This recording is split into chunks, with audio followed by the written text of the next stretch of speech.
Hi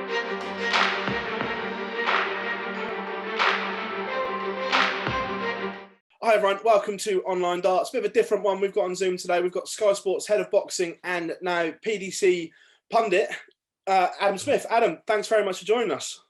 Pleasure, Phil. How are you? You well? Yeah, I'm good. I'm just so pleased normality is on the horizon. It's been a long 14 months or whatever it is, so I'm glad there's light. Hopefully less of these Zoom calls and more sort of in person. And I know we're getting the crowds back to the darts, and obviously it's been a tough year and a half for the boxing world as well. You know, we've carried on, but it's not the same. You know, we need the atmosphere back. We need the people. It's what it's all about, and we miss them terribly.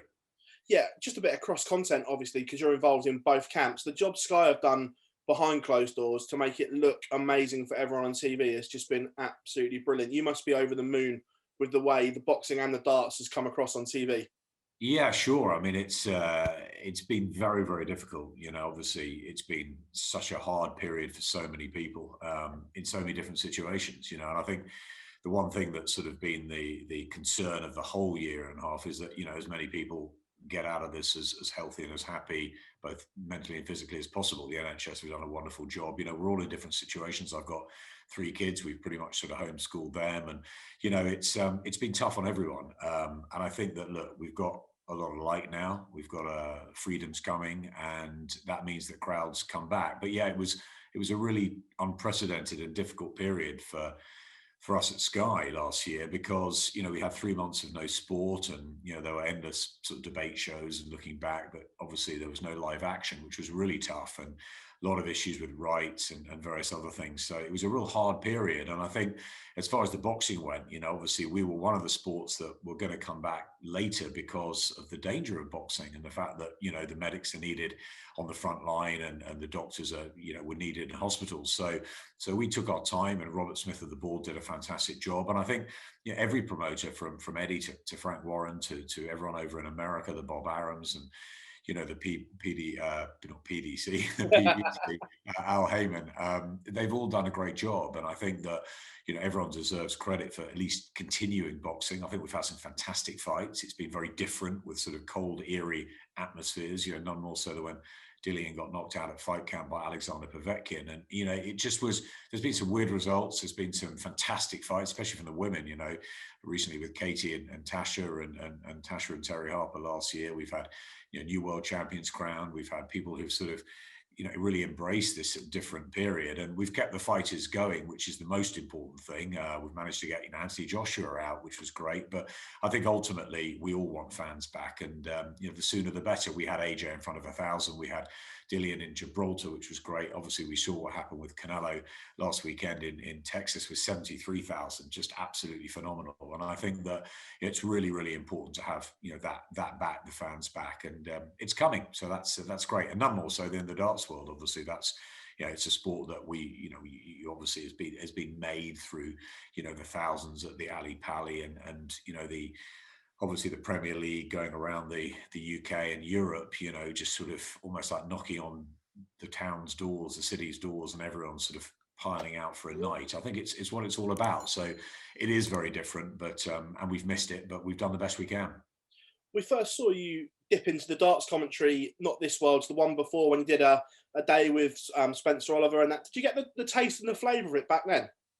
I've always loved darts, Phil. You know, I love pretty much every sport. I mean, you ask anyone at Sky, I'm always watching something, whether it's the snooker or the tennis or the football, or I mean, I watched probably too much. And darts has been one of my many passions as a kid. You know, I used to love watching, you know, Jocky Wilson and Bristow and Lowe and all of those characters. And I don't know, and watching Phil Taylor, and Phil crossed over slightly into the boxing world. He was good mates with Carl Froch, and we saw him ringside a lot. We've seen Gary Anderson ringside a lot. You know, I've got to sort of meet some of the players in charity dues down at Headley Court over the years, organised by John McDonald, who does a wonderful job for them. And I've sort of got, you know, you come across them, and we met Justin Pipe, who's a big boxing fan, and Steve Bunting, has got a lot of links with the Smith brothers in Liverpool, and so there was a lot of connections. But fundamentally, I just love darts. I love the sport. I think it's fantastic. I've been gripped by it since I was young, and I was asked to go up and do some crossover commentary. So I think the cricket guys had to go, the football guys, etc. And Spencer, Johnny, and I go to the Ali Pali every year. We go for the crack, for supporting. We cheer on Gary Anderson at times. We've done that. And obviously, we just love being there, and it's been great fun. So I think that was just a fun sort of chance to sort of go into the comms box. And then before the Worlds this year, I said to Georgie Faulkner, the director of multisports at the time, I said, look, if you need a pair of hands, I know it's a long 2-3 weeks. If you need a pair of hands, there's less boxing at this time this year, and if you want me, then I'm here. So I went up, I did a few sessions, I loved it, and it's great, and it sort of went from there, I think. So I'm no expert. The experts are there, the Wayne Mardles and the Mark Websters, and the Laura Turner's been fantastic. I mean, there's so many, Nigel Pearson and Stuart Pike have called it for a long time. I'm not there to sort of, in any way, take over from them, not at all. I'm just a fan, and if I get a call to go and help out and do a bit of commentary, I'd love to be involved when I can do it, because it's just great fun. And I don't want to come out, I'm not an expert. I don't know all the the tungsten and I'm not all the stats and stuff. I know what I've seen. I watch a lot of it, but I try and sort of I commentate like the fan I am, really, with passion, and just the fact that I love watching it, and I hope everybody else loves watching it at home. And it's not been the same. I've not really commentated with fans there, so that's different. But yeah, I think listen, Rory Hopkins does a brilliant job producing the darts, and the Matchroom guys, Matt Porter's fantastic, and it's just a pleasure and a privilege to help them out, and that's what I'm doing. I'm helping out, and if they call me, then if I can do it, I'll be there. Social media really taken to you, though, as commentating on the darts. That must please you as well, that the fact you've crossed over from being head of one sport and found a foothold in another sport as well. Yeah, as I said, Phil, I love all sports, and I've worked very closely with the directors of content at Sky across the board. I'm very, very good friends. My best friend probably at Sky is the director of cricket. I'm close to the director of football, of golf, etc. So, we've been in a lot of meetings over many years, and everybody helps everybody out. No one's an expert, really. We're all learning every day. We're all, sort of adapting to different changes and different things that happen in our industry, and we all sort of need each other. And I think that I've loved all sports, and and as I said, I've got the tennis on, I've got the horse racing on, I've got the darts on. It doesn't really matter, but I think that as a commentator, I think if you can adapt to different sports, you've got to have a lot of knowledge. You've got to work really hard. In I'm sitting there doing all my notes before each darts match, and the others are sort of they're just chatting. They know it. So for me, it's probably I've got to work that extra bit hard, but I do that, and I think you have to go in prepared. But at the same time, look, there are some similarities. Obviously, the boxing and darts worlds cross a little bit. It's a one-on-one pretty much sport. It's mental and physical. It's you're not getting hit back physically, but you are. Watch poor Glenn Durrant, the other week in the Premier League, and I really feel for him. Glenn's a great guy, and there's another link in boxing because he's a brother-in-law with Peter Richardson, who is a really good fighter. And look, you feel for them up there. It's a lonely place. On the oche, in the ring. And often, it's all about confidence and about rhythm and about why is Michael van Gerwen incredible one moment and then suddenly it drops off. It gets you here, and I think there's a lot of similarities actually.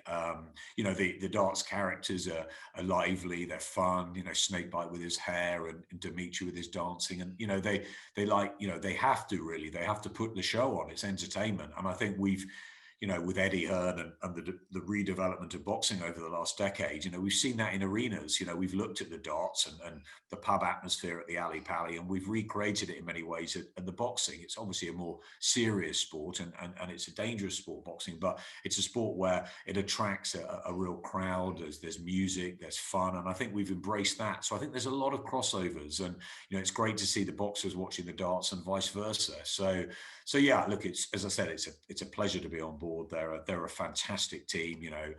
Emma and Wayne and all the guys in the production team is terrific as well. And they're in multi-sports, and boxing's in multi-sports as well. So there's a lot of crossover of staff, and and I love the Matchroom guys. So it's I'm really embracing it. I'm guessing as a broadcaster, your passion for sport has to shine through, because you have to tell the story to the public of what is going on. And if you haven't got a passion, that doesn't come across. And like we've said before, that's something with you, we can tell that passion is there. I think that's the most crucial word in anything that you do is passion. I think if you're not passionate about something, you're not really being authentic.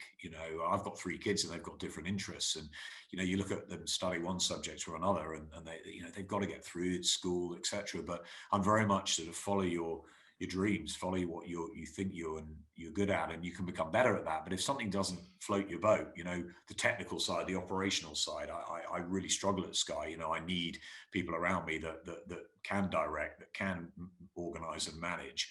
I'm creative, I'm editorial, I'm telling a story, I'm narrative, and that, I think you've got to do what you're good at. And I think that when I was a kid, a lot of my sort of contemporaries, I was lucky enough, I went to private school. A lot of my contemporaries went off and became, accountants, politicians, lawyers, doctors, etc. I always wanted to be a sports commentator. I was never very good at sport. I always played a bit. I played a bit of tennis last night and just about got a win for once. I'm okay. I can pick up a racket or pick up a table tennis bat or whatever, but I'm not that good. And I think that I always wanted to be good. And what I was good at was watching sport. And I watched a lot of sport as a kid.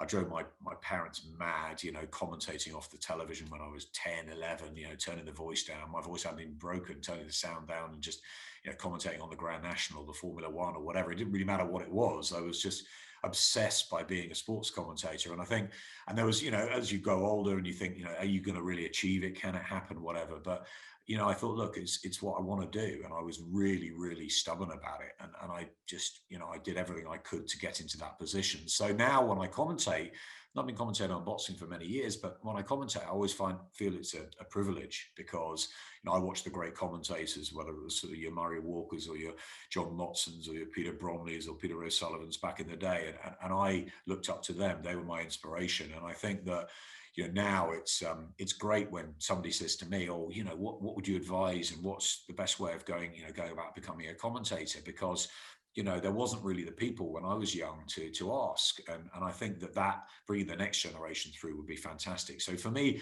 whenever you pick up a mic where you're commentating on a 4-round fight or a world title or, the Premier League or whatever, it doesn't matter.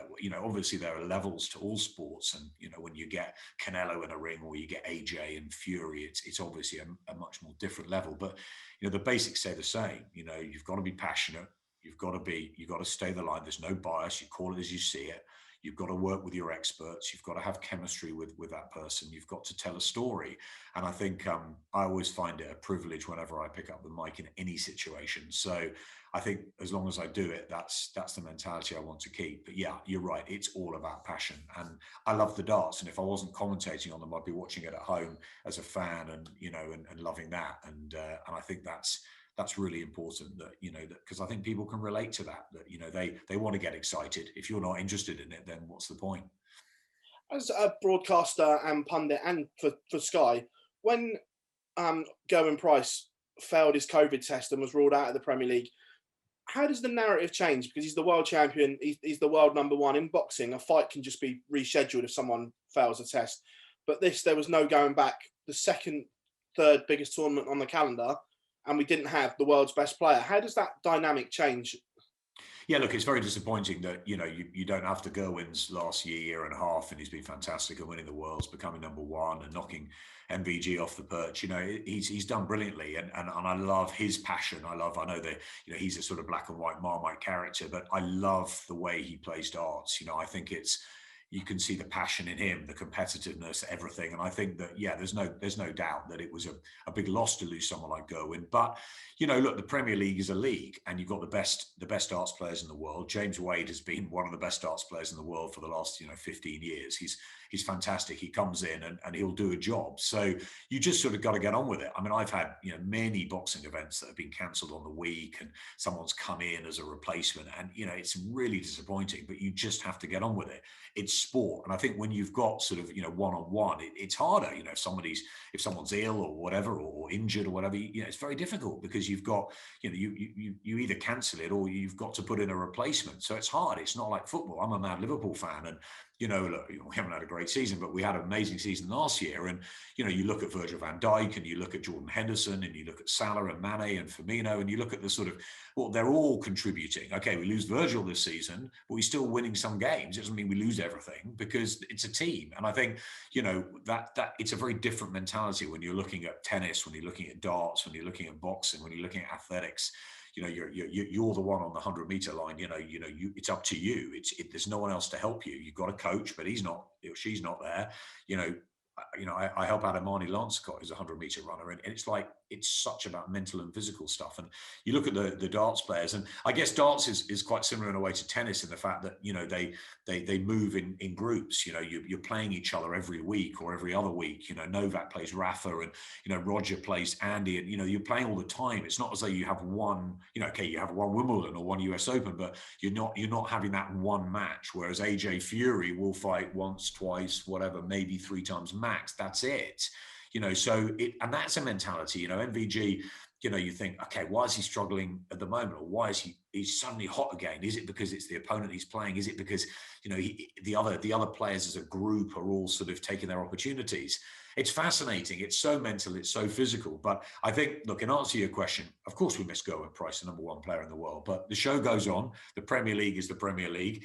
And look, it's a chance for Nathan Aspinall, who's done brilliantly. It's a chance for Dimitri Van der Berg.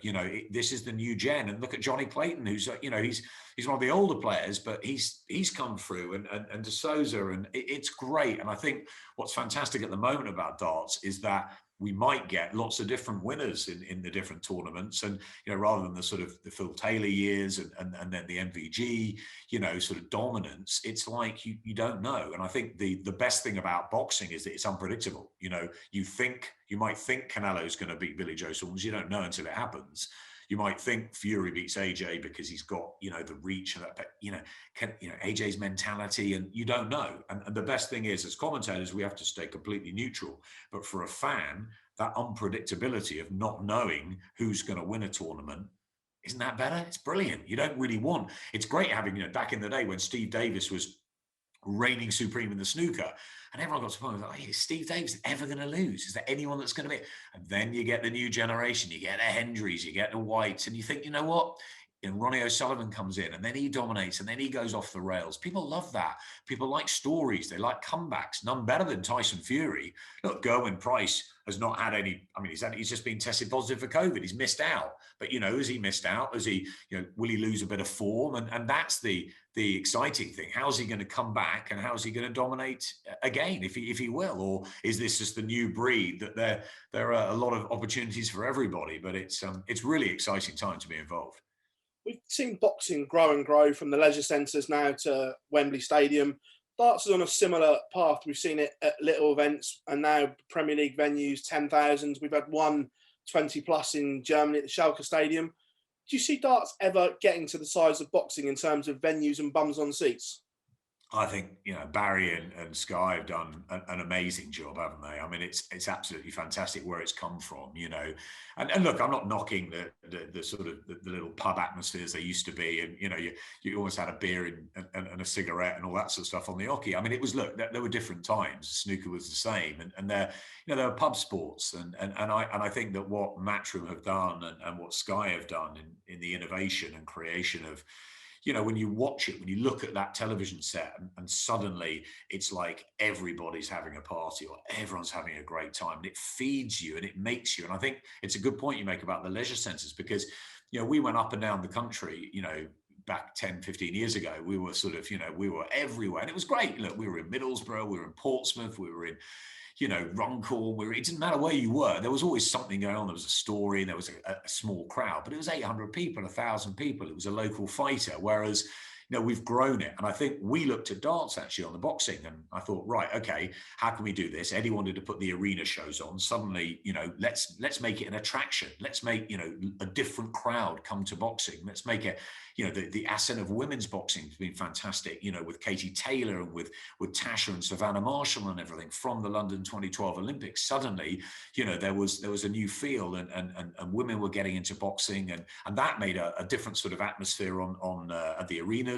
at the stadiums. And we've grown it, and we didn't think, I didn't think we'd be able to do Wembley for Froch Groves when we were first sort of talked about it. And Barry's like, come on, we can do anything. And then I think we're going to sell 30,000. Blimey, we sold 80,000, as we're constantly reminded by Carl Froch, 80,000 there. And then, 90 for AJ Klitschko. So, I mean, it's been phenomenal. And of course, it can plateau out a bit. You can't do that all the time. But when there's a big boxing event, it stops traffic. And I think with darts, it's like, everybody loves the Worlds. Everybody loves Ali Pally. And the Premier League, look, we can't wait for it to go back to, to around the cities. And there's no question that you can get more and more there. And I think crowds will be feeding, they'll be itching to come back and be part of it. And I think the great thing about the Premier League in darts is that you're going everywhere. So a little bit like the leisure centre days when we went and visited people's villages and towns, so they could come out and have a night out. On a bigger scale, you go to Manchester, or you're going to, as you say, over to Germany, or to Holland, or or London, or wherever it is, Liverpool. It doesn't matter. That's the date, and everybody can get excited that on that date it's darts night, or it's boxing night, or whatever. And I think that's a really good way of looking at it. So I mean, darts is growing and growing. So there's no question that we can fill bigger arenas. But I think maybe there's so much darts, and there's a lot that people just don't see. The casual fan watches the sort of big show, whatever, on Sky or ITV.